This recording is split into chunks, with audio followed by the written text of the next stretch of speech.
bring it back now.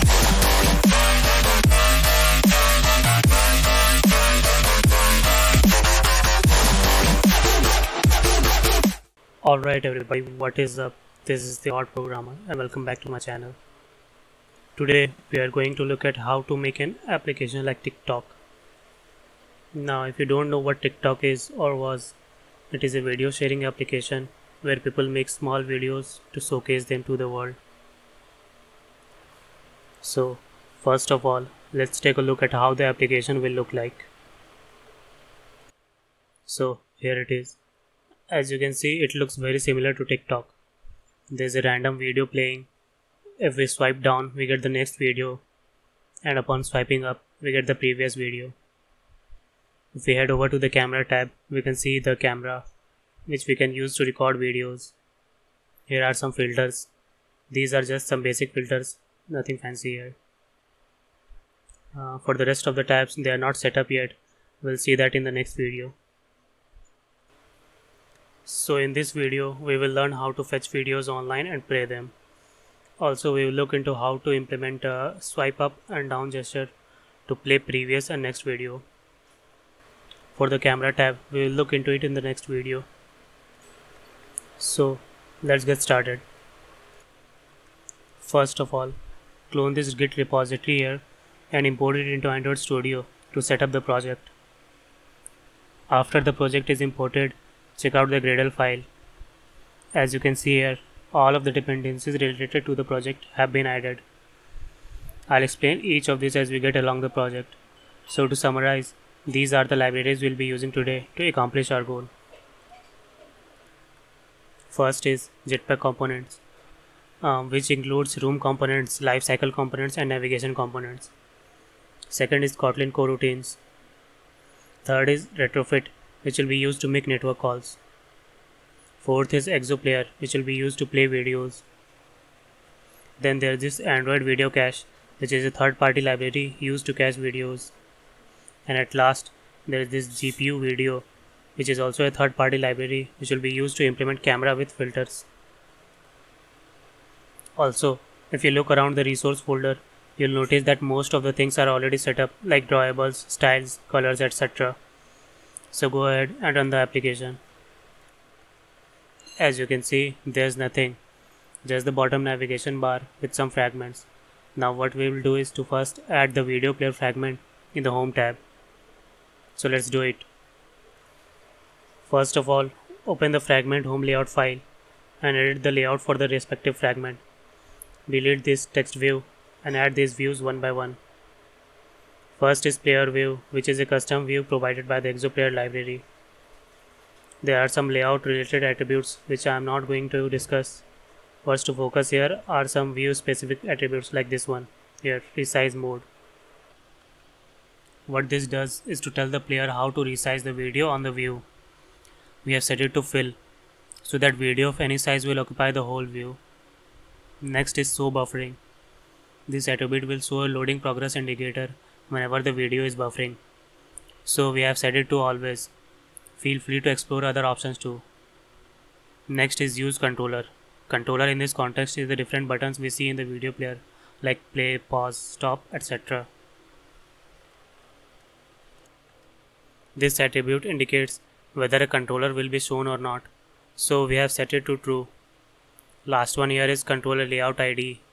This attribute allows us to use our own custom controller layout.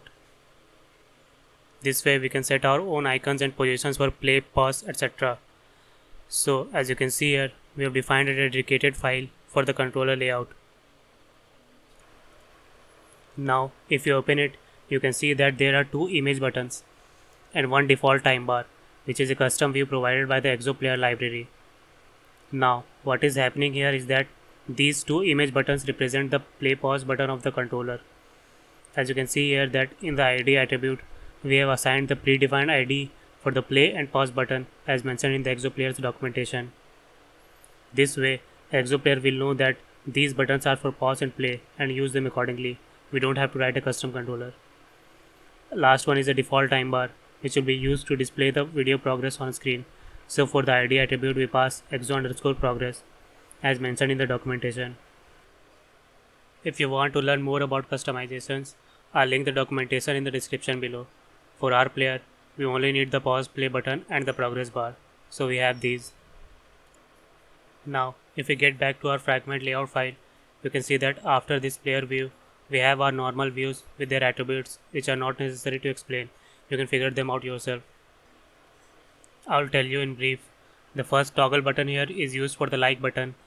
Next, this image view is used for the share button. Now at last, as you can see, there is a linear layout which occupies the whole screen with an image view and a text view inside.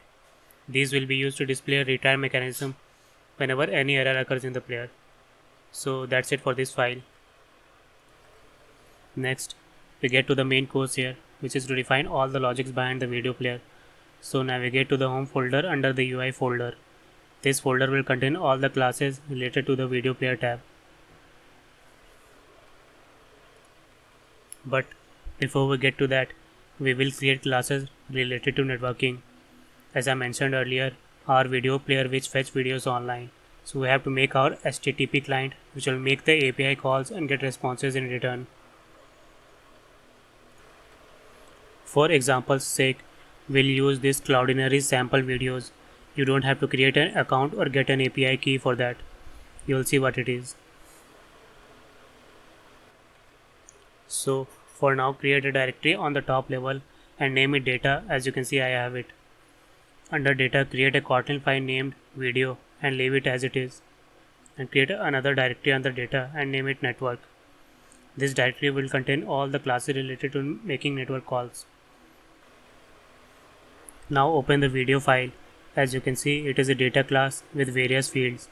First being the public ID, then version, format, width and height of the video, type and created at. One thing to notice here is this @serialized name annotation. This annotation is used to define the name to be used when serializing or deserializing the object. In our case, this field public ID will be interpreted as public_ID while parsing JSON. We have done this because as you can see in the API response body, the public ID field is named as public_ID. If we don't specify this name explicitly by using the annotation, then the field names are used. So that's it for this class. Next, create a file under the network directory and name it video service. This will be the interface class used by the retrofit library to perform API calls. So as you can see, this class is defined as an interface. First thing here is this suspend function fetch videos. Its purpose is to fetch videos, metadata and their URLs from the Cloudinary sample service. So as you can see here, this annotation @get is used to define the API endpoint, which will be used upon the top of the base URL. And whenever this function is called, the whole URL of the API will be called. In our case, it's not an actual endpoint but a direct JSON file which contains the information that we need. Below this is this companion object block. It contains this base URL. Now what you can do here is join this base URL with our so-called endpoint here and see the content of this sample.json file. Anyway, below this base URL, we have a function used to create an instance of this video service using retrofit builder class. Objects returned by this class will be capable of making network calls. So first of all, we create a HTTP logger which will be used to log the events of the network calls made. You can search it to learn more about it. For starters, just know that this level.basic is used to log the request and response lines from the network calls made. In layman's terms, request is what we send or ask from the server and response is what is sent by the server. Next, we create a HTTP client which will make the calls. We add our interceptor here. Next, we use the retrofit.builder class to make our video service object which will be able to make network calls. If you're not familiar with retrofit, then I recommend learning about it first, otherwise these things will go over the head. I'm not an expert either. I only know the basic stuff, so that's that. As you can see here, we set our base URL, then client, then this JSON converter factory. JSON is a library developed by Google. What it does is serialize and deserialize Java objects to and from JSON objects. So this converter is responsible for interpreting the video data class that we created earlier as JSON fields. Then we call the build method, and finally the create method, which takes our interface as the parameter. So that's it for this class. As you can see here, the return type of this function here is video service response. So we will create this class which handles the response. So create a file with the same name. Next, open the file and create a data class. Now if we head back and look at the JSON response, you'll see that the root element here is this resources. So back to our response class. What we are doing here is that we are catching the exact same response that is returned in JSON to Java object. Retrofit works this way.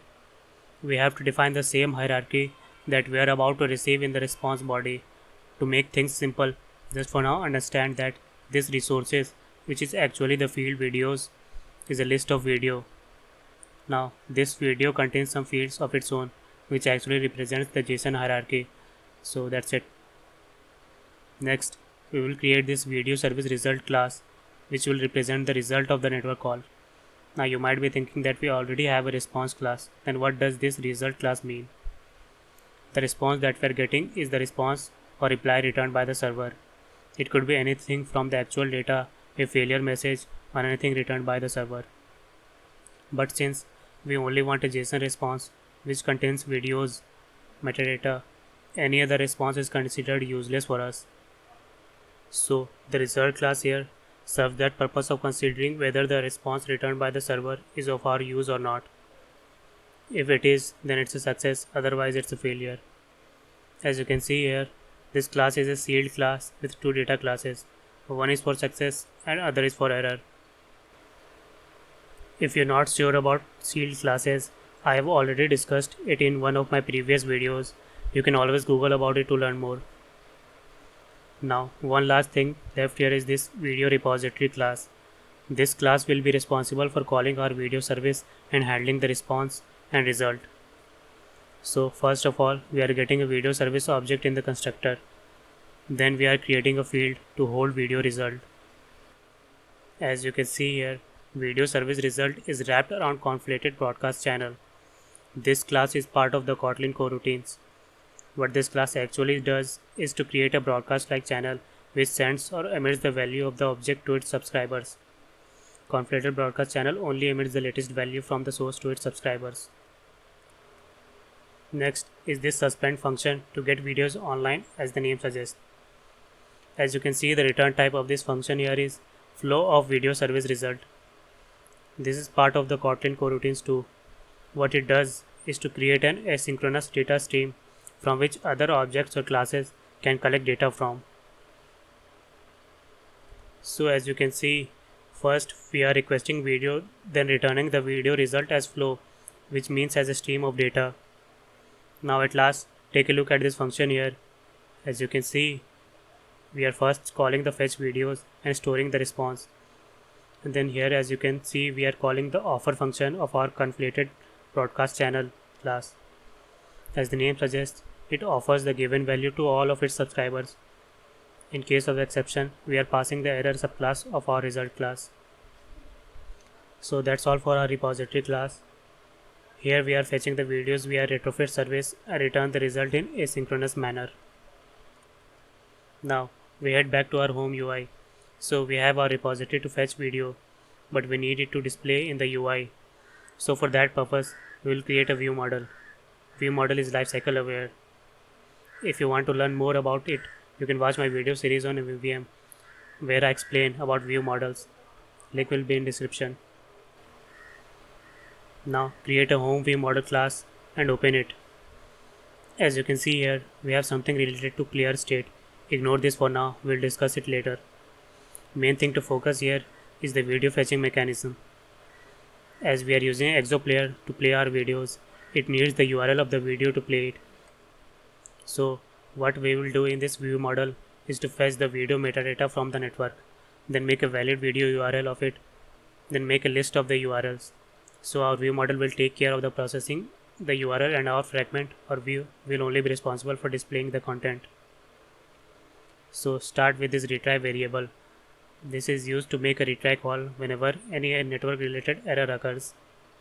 Next is, as you can see, we are getting the video service result, which will return the live data of the video service result. Inside this function, as you can see, we are calling the repositories get video online function, which will return the flow of video service result. Then we are converting it to live data and emitting it as a source. Next thing here is this private retry val of type live data video service result, which equals to transformations.switch map. This transformations is a part of the Jetpack's life cycle components. It is used to apply transformation to live data and produce a new live data which depends upon the original one. As you can see here in the syntax, that we are using the retry variable, which is a live data of boolean as source, and then calling the get video service result. So if any change occurs to this public retry variable, then this will make sure that the get video service result is called again. We can use this kind of mechanism to implement a retry mechanism. Of course, it is not a complete solution, but in our case it will work. So it is what it is. Next, we are doing the same thing again with this private retry val. If any change occurs, we will emit a new live data. In this case, we are creating the URL of the video from the metadata received via network. It is basic things, you can pause and read it. Just make sure that the format of the URL should be same, otherwise it will not work. Also, if any error occurs, we are returning an empty list. This will be useful for error checking from the fragment. Again, we will come back to this class later to discuss saving the player state. Then we have this small factory class which will be used to inject the dependency of the view model.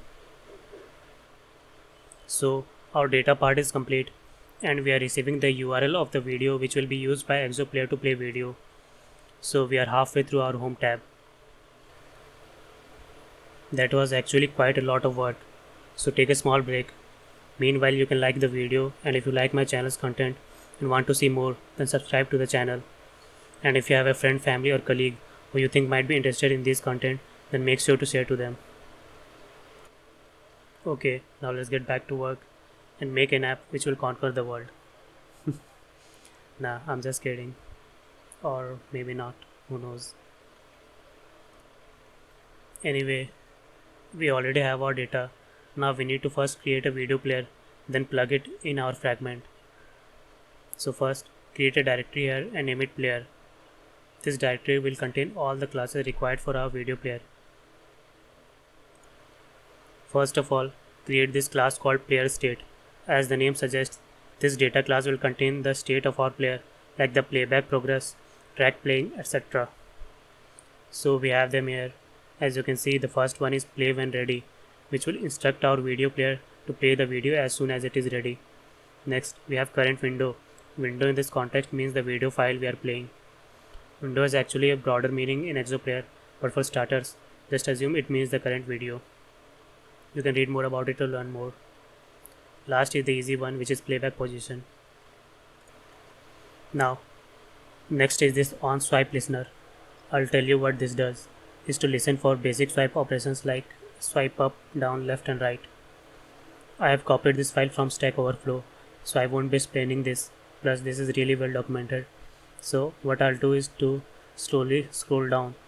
You pause in the appropriate frame and copy the code, meanwhile reading the comments. Plus you can always check out my GitHub repository.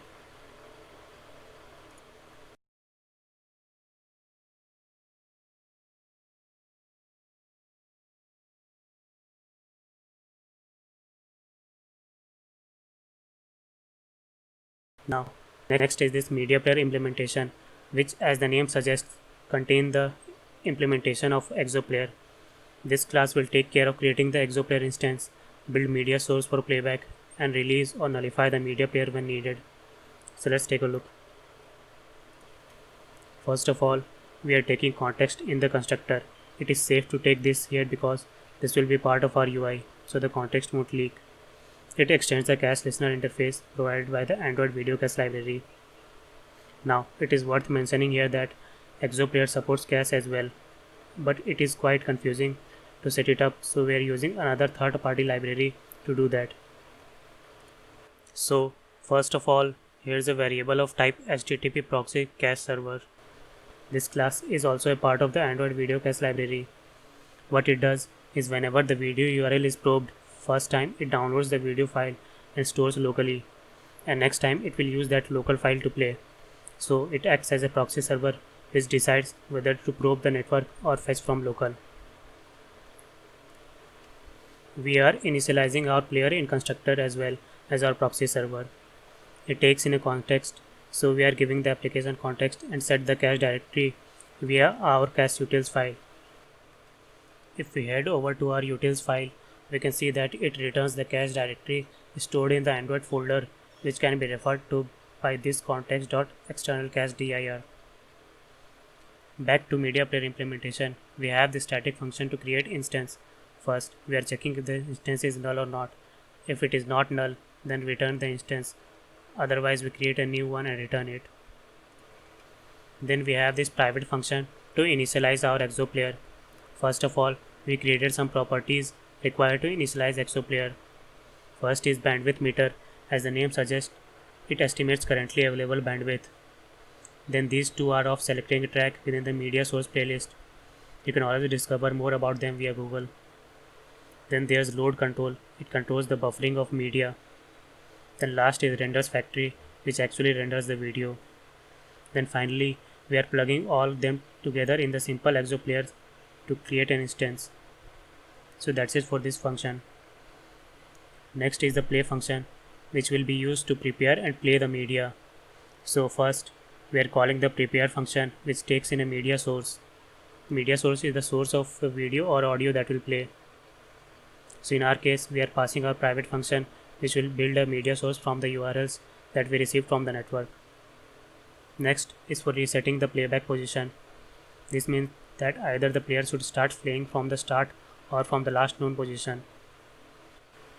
Next is for reset state, which means that either the player should play the last video playing or reset it. So it put false for both of them because we want our player to pick up from where it left before going into on pause or on stop.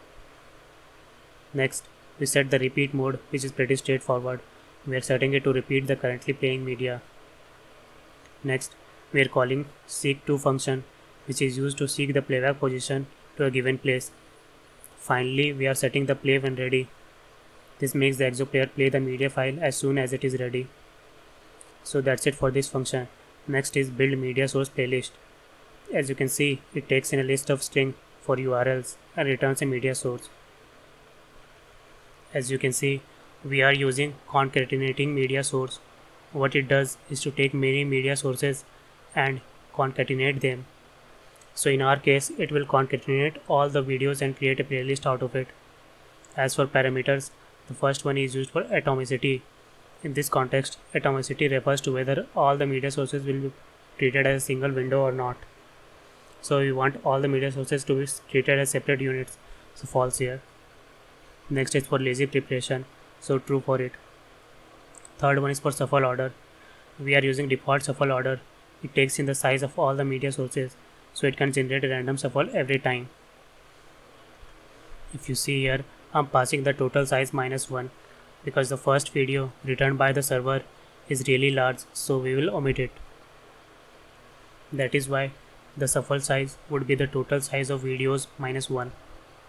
Next, we have to provide the initial or first media source. So in our case, we are again calling private function to help with that. As you can see, we are passing the second element here and skip the first one. At last, we are iterating through the third element till last and adding them to the concatenating media source. Now, here is the build media source function, which is taking a single video URL and returning it as a media source. First, we are setting the proxy for this particular URL for caching purposes.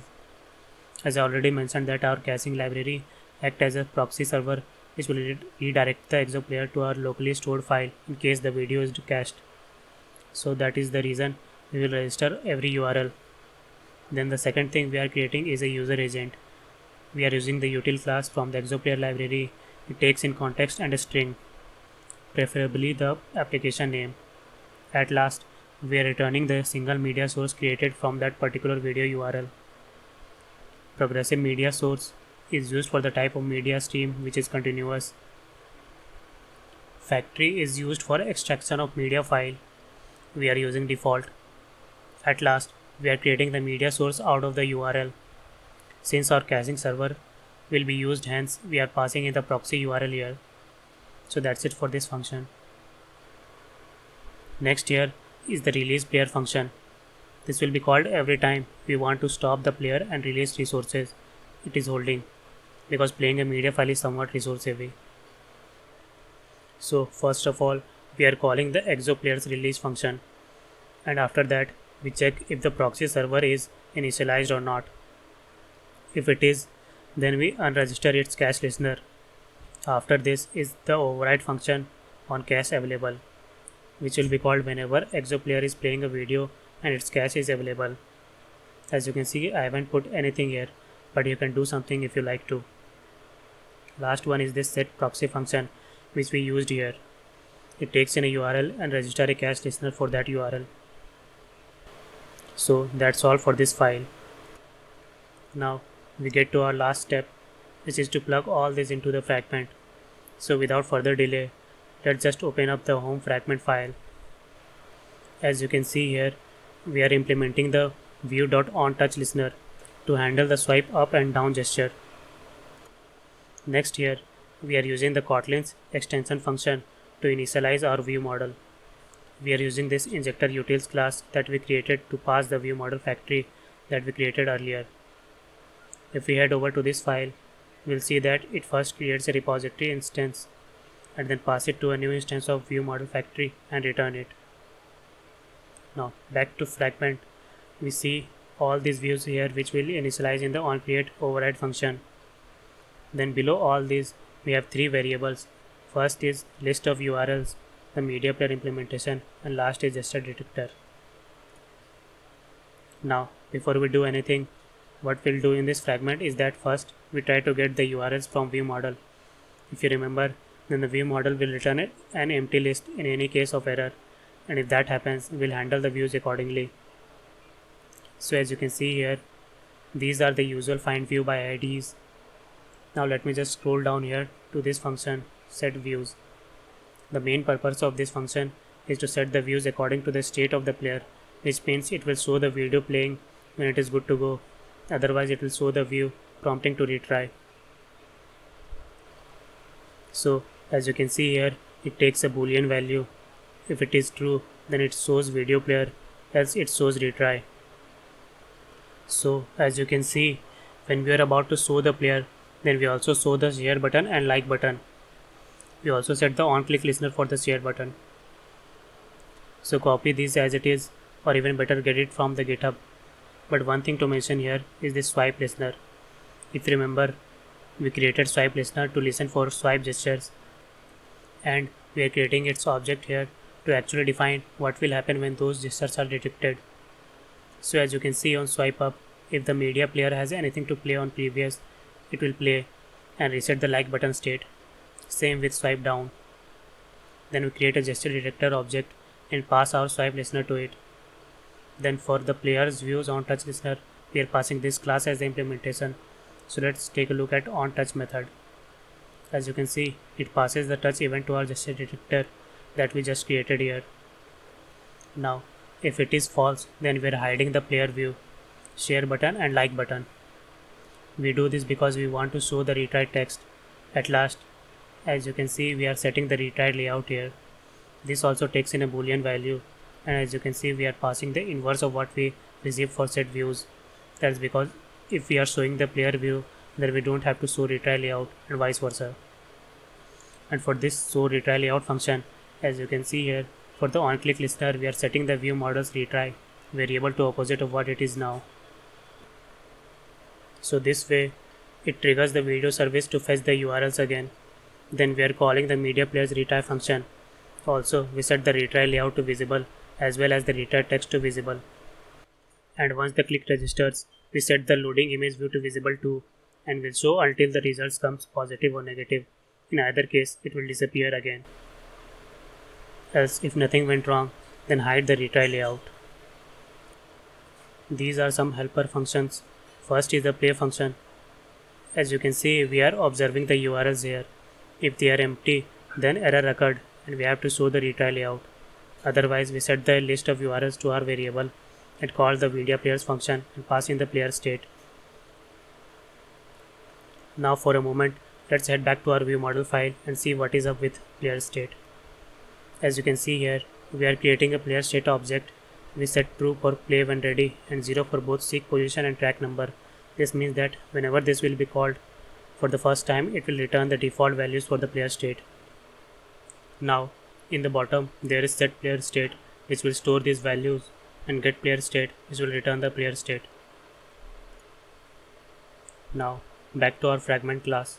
As you can see, we are calling the play function with the player state and URLs. Next is this init player function, where we instantiate the media player, then set the player views player to our created simple ExoPlayer instance. Then we are creating an event listener for our player and overriding the onPlayer error function, which will be called whenever there is any error in the player. As you can see, first we are setting the player state, then hide the normal views and show the retry layout. And after the listener is set up, we call the play function. After this is the release player function, which will be called whenever the fragment goes into on stop state. In this function, first of all, we are saving the player state so we can resume the playback. Then call the release player function of our media player implementation. Then we set the player views player to null. Now finally, we override the onStart and onStop function. In onStart, we call the init player to initialize our player, and onStop we call release player. At the bottom, there is this share function, which will be used to share the URL of the currently playing video file. This will be called whenever the user taps the share button. You may be already familiar with this, so copy it as it is. Now, the fragment part is complete. We also want to extend the video player to be under the transparent status bar, so we can have an immersive experience. So open up the main activity file. First, create these two private functions here. As the name suggests, this will create the full screen effect and this will clear it. As you can see here, we are adding these flags to our window. Just copy them as it is. Then set the color of the status bar to transparent.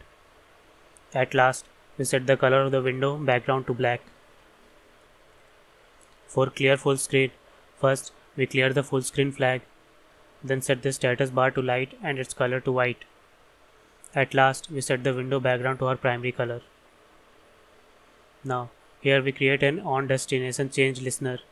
This will be called every time a new tab is clicked in the bottom navigation bar. So we are checking if the tab is home, then we set the full screen, otherwise we clear full screen. Now everything is set up with only one last thing left to do. For that, open up the manifest file and add this internet permission here, so that our app can access the internet. One more thing here is this uses clear text traffic. Set it to true. Even though I don't know what it means, we are setting it to true, otherwise the caching library won't work on Android 9 and above. So that's all. You can go ahead and run the application. Try swiping up and down to change videos. You can even try with internet off to see how it reacts. To catch up till this part of the tutorial, you can head over to the GitHub repository and clone the home branch. So that's it for this video. We'll see how to set up the camera in the next video. If you're really excited about the app you just made, then make sure to hit the like button and subscribe to the channel. It shows here that 96.8% of my viewers are not subscribed. So if you find my videos interesting, then please subscribe, and I'll see you guys on the next one.